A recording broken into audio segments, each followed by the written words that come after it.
Well, new calls for a congressional investigation into the death of an American man working in Singapore. All right, now follow this.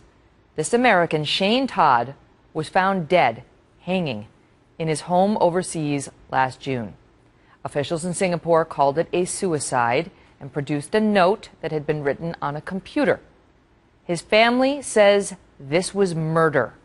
They say their son was living in fear, worried that his employers in Singapore were using him to help China get its hands on some very sensitive spying information.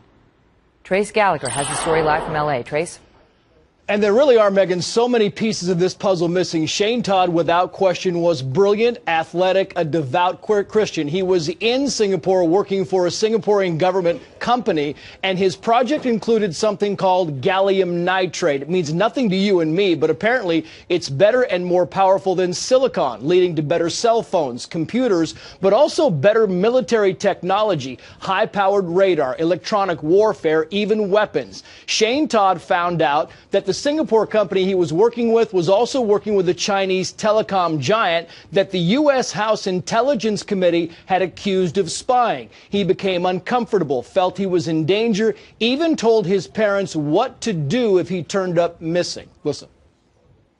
As the weeks went on, he got increasingly more agitated and distressed and would say things to me like, "Mom, I'm afraid I'm never going to see you again." Shane Todd quit his job and decided to come back to the States. A few days later, his body was found hanging in his apartment bathroom. His family was told he drilled holes in the wall and built this elaborate pulley system that he hanged himself with. They never found any signs of that at all. And then they found suicide notes. Listen.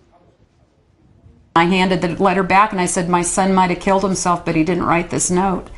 And that was from then on, I knew that he had been murdered. I even knew before that I thought he could have hung himself, but he was forced to. Also found her son's hard drive from his work computer. They had it analyzed and found the night her son left his company at 3 o'clock in the morning, someone broke into the hard drive looking for data. The parents are now looking for answers. Listen. We do not want somebody else's son and daughter to be put in a compromising situation where now they feel like they have to betray their country and the life or lose their life.